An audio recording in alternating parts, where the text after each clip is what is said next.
বাইরের লোকের উপর তো আর সারাক্ষণ ভরসা করা যায় না, আর তাছাড়া তারও তো সময় অসময় আছে। আর সত্যি কথা বলতে ইদানিং 24/7 লোক পাওয়া প্রচন্ড ডিফিকাল্ট। তাও এত বড় বাড়িতে ওইটুকুনি বাচ্চা একা থাকে, এটা তো খুবই রিস্কি না?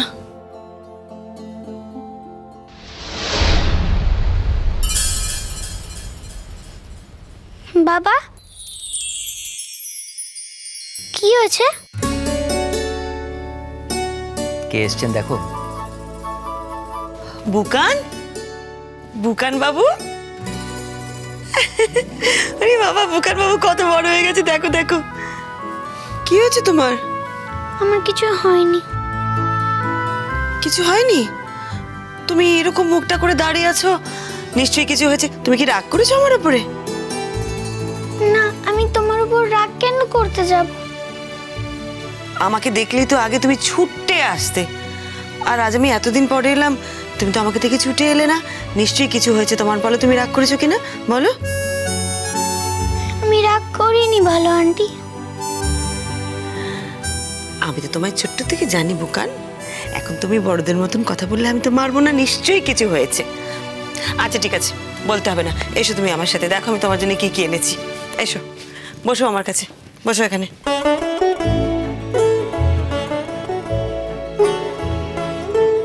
এইটা কে খাবে? উফ, ভালো আন্টি, আমি তো আগের মতন আর চকলেট খাই না। তুমি চকলেট খাও না? বাবা, আগে তো চকলেটের জন্য কি করতে তুমি? সব সময় আমাকে তোমার জন্য ফ্রিজে চকলেট রাখতে হতো, আর তুমি। আচ্ছা ঠিক আছে, চকলেট খাবে না, এইগুলো তো খাবে, এগুলো তো তোমার প্রিয়। ধরো, দেখো আমি জানি আরো কিছু আছে। কেক এনেছি, তুমি যে কুকিজটা খেতে ভালোবাসো ওইটা এনেছি, এই দেখো। তারপরে তোমার ফেভারিট সব কিছু নিয়ে এসেছি তোমার জন্য আমি। খাবে তো? ভালো আন্টি, তখন তো আমি ছোট ছিলাম। এখন তুমি বড় হয়ে গেছো বুঝি? শুনুন আপনার ছেলে কি বলছে, ও নাকি বড় হয়ে গেছে। বুকান, ভালো আন্টি যে তোমার জন্য এত কিছু খাবার এনে দিয়েছেন, তুমি এখন ভালো আন্টিকে কি খাওয়াবে? না না না, আমি কিছু খাবো না, আমি তো খেয়ে দিয়ে বেরিয়েছি, আমি কিছু খাবো না। ভালো আন্টি, চা খাবে? আমি এখন চা বানাতে পারি। হ্যাঁ, তুমি তুমি চা বানাবে? হ্যাঁ, আমি তো মাঝে মাঝে বাবাকে চা বানিয়ে দিই। সে কি কি কি বলছে ও? একা থাকে তো, বলতে পারেন খানিকটা ঠেকায় পড়েই ও একটু স্বাবলম্বী হয়ে উঠেছে। হ্যাঁ, ও মাঝে মাঝে আমাকে চা করে খাওয়ায়, আবার ডিমও খুব ভালোবাসতে পারে। অনেকদিনই আমি বাড়ি ফিরি যখন বাইরের খাবারই নিয়ে আসি কিনে, অনেক দেরি করে ফিরলে ও আমাকে চা করে খাওয়ায়। এটুকুও শিখে নিয়েছে। না মানে আপনার ধারেও ওর গোটা জীবনটাই তো আগুনের মধ্যে ডুবে আছে, আর আলাদা করে কি আগুনের কাছে যাবে বলুন তো? বোকান, তুমি এখন ভালো আন্টির কাছে থাকবে নাকি যে লেখাপড়াটা করছিলে সেটা শেষ করে ফেলবে? না না, আমি তো আছি কিছুক্ষণ, ও বরঞ্চ ওর পড়াশোনাটা শেষ করে নিক, আমি যাওয়ার আগে তোমার সঙ্গে দেখা করবো, ঠিক আছে বুকান? তুমি যাও, আমি একটু তোমার বাবার সঙ্গে কথা আছে, আমার একটু দরকারি কথা আছে। ঠিক আছে, আমি এখন চলে যাচ্ছি। আমি জানি বড়দের কোথায় থাকতে নেই। বাহ বাহ,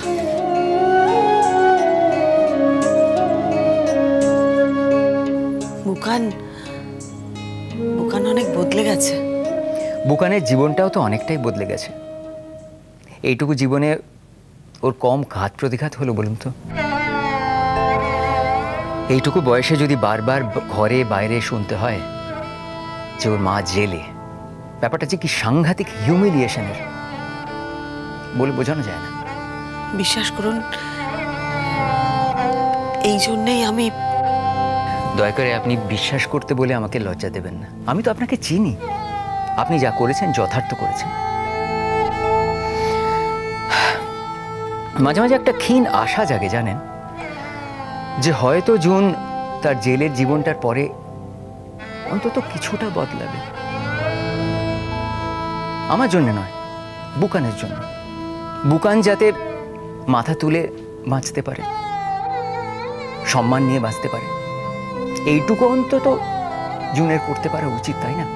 এর মধ্যে ওকে একদিন আমাদের বাড়িতে পেরোলে কয়েক ঘন্টার জন্য নিয়ে আসা হয়েছিল। আমি অবশ্য ওর আসার ব্যাপারটা জানতাম না। আমি জানি, খবর পেয়েছি।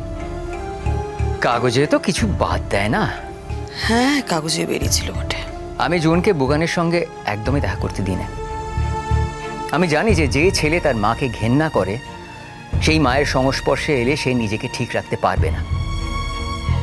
এবার জুন যদি নিজেকে বদলায়, if she really chooses to change herself, তাহলে আমি বুকানকে আস্তে আস্তে বোঝাবো, চেষ্টা করব ও যাতে ওর মার সঙ্গে অন্তত যোগাযোগটুকু রাখে।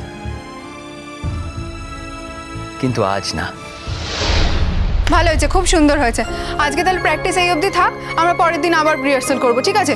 এই অনেক দেরি হয়েছে, ব্যাগটা দে তো, দে দে দে তাড়াতাড়ি দে। চল, এই চল চল, আমরাও বেরোই, চল। হ্যাঁ, বলছিলাম যে এত বাড়ি ফেরা তারা কিসের? আমরা তো কোনো কফি শপে যেতেই পারি। না, আমাকে না বাড়ি ফিরতে হবে, অনেক দেরি হয়ে গেছে, বাড়ি থেকে পড়াশোনা করতে হবে। এমন করে বলছো যে আমাকে পড়াশোনা করতেই হয় না। আসলে তুমি হয়তো ব্রিলিয়েন্ট স্টুডেন্ট, তুমি পরীক্ষায় এমনি এমনি নম্বর পাও পড়াশোনা না করে, কিন্তু আমি অত ভালো স্টুডেন্ট নই। আমাকে না পড়াশোনা করে তারপর পরীক্ষায় নম্বর পেতে হয়। এক কাপ কফি খেলে কি পড়াটা খুব দেরি হয়ে যাবে? না, আমার সত্যি দেরি হয়ে যাবে। এমনি রিহার্সালের জন্য অনেকটা দেরি হয়ে গেছে, এরপর আর দেরি হলে মা খুব বকবে আমাকে। হাসছো কেন? না মানে তুমি একটা মেডিকেল স্টুডেন্ট আর তোমার মা তোমাকে বকে? হ্যাঁ, আমার মা আমাকে বকে, কারণ আমার মায়ের শাসন আছে। তোমার মায়ের শাসন আছে আর আমার মায়ের বুঝি শাসন নেই? তুমি কথায় কথায় কম্পেয়ার করছো কেন বলো তো? হ্যাঁ, আমার মা বকে যে আমাদের বাড়িতে একটা ডিসিপ্লিন আছে। ও, তা আমি শুনেছি নাকি তোমার মায়ের এই ডিসিপ্লিন নিয়ে অনেক রকম সমস্যা আছে। তুমি কি জানো? কার কাছ থেকে শুনেছো সব কথা? কি ডিসিপ্লিনের অভাব দেখেছো আমার মায়ের মধ্যে? না মানে ওই আর কি, অনেকটা সময় বাইরে বাইরে থাকতে হয় তো তাই। হ্যাঁ, থাকতে হয়, কাজের জন্য মাকে বাইরে থাকতে হয়। আবার যখন বাড়িতে থাকার দরকার হয় তখন কিন্তু মা বাড়িতেও থাকে। দুটো দিকই সমানভাবে ব্যালেন্স করতে পারে আমার মা। না না না, তুমি আমার উপর রাগ করো না। আমি বলছি না, বাইরের সবাই বলে তাই আমি বললাম। সবাইটা কে? না, আমার মাকে যারা যারা চেনেন তারা তোমাকেও চেনেন, আর তোমাকে আমার মায়ের ব্যাপারে এই কথাগুলো বলেন। কে এই সবাইটা? আমি শুনি কে? আরে ছাড় না দিঠি, ও ওরকম বেফাস কথা বলেই বসে যখন তখন। আরে আমি আমার বাড়িতে শুনেছি। হ্যাঁ, তোমার বাড়িটা তো পুরো পৃথিবী নয় সর্বজিৎ। তোমার মা আমার মাকে অপমান করেছিলেন, তার মানে কি এটা যে আমার মা সেই অপমানটা যোগ্য ছিল? আশ্চর্য কথা। আমার মাকে না অনেক মানুষ অনেক সম্মান করেন, সেটা তুমি জানো? তোমার মা রাগ করেছিলেন অন্য কারণে। তো কি কারণে বলো তো? সেটা তুমি তোমার মাকে জিজ্ঞাসা করো, উনি বেটার বলতে পারবেন। ওই দেখো, আরে আমরা কি ঝগড়া করবো নাকি এখানে? না, এর মধ্যে ঝগড়ার তো কিছু নেই। তুমি আমার মায়ের ব্যাপারে কথা বলছিলে, আমি সেই জন্য বলেছি। আমার পরিবারের ব্যাপারে কিছু বললে, স্পেশালি আমার মায়ের ব্যাপারে কিছু বললে, তোমাকে তো কথা শুনতেই হবে। তুমি আমাকে মিসআন্ডারস্ট্যান্ড করছো। আমি কিন্তু সিরিয়াসলি তোমাকে কিছু বলিনি। আমার মনে হয় আমাদের বন্ধুদের মধ্যে মা বাবাকে টেনে আনা উচিত নয়। আমিও তোমার মা বাবাকে টেনে আনিনি, তুমি বলেছো, আমি সেই জন্য কথাগুলো বলেছি। ছাড় না সর্বজিৎ, আবার শুরু করছিস ঝগড়া। দিথি মা এখান থেকে কোথা থেকে এলো? দিথির মা ডিসিপ্লিন কি ইনডিসিপ্লিন তাতে তোর কি দরকার? একটা মানুষ কাজের জন্য বাইরে যেতেই পারে, তাকে ইনডিসিপ্লিন বলা যায় না। ইনডিসিপ্লিনটা পুরোটাই কিন্তু আলাদা। সরি বলছি তো, আমার ভুল হয়েছে। আরে আমার মা তো আর নিজে থেকে বলেনি, মাকেও কেউ বলেছে তাই মা বলেছে। এনিওয়েজ এগুলো ছেড়ে দে, আমার তোলাটাই উচিত হয়নি, আমি ভুল স্বীকার করে নিচ্ছি। আমার এখানে ডিঠির মায়ের কথাটা আনাটা একদমই উচিত হয়নি। বাই দ্য ওয়ে ডিঠি, তোমার মা তো খুব ভালো গান করেন, উনি আমাদের প্রোগ্রামে গান গাইতে পারবেন না? কেন আমার মা এখানে গান গাইতে যাবে কেন? এটা আমাদের কলেজ ফেস্ট। না অনেকেই তো গায়, বাইরের থেকে তো কেউ কেউ আসছে। আমার মা প্রফেশনাল সিঙ্গার নন। কেন, তোমার দাদা তো প্রফেশনাল সিঙ্গার।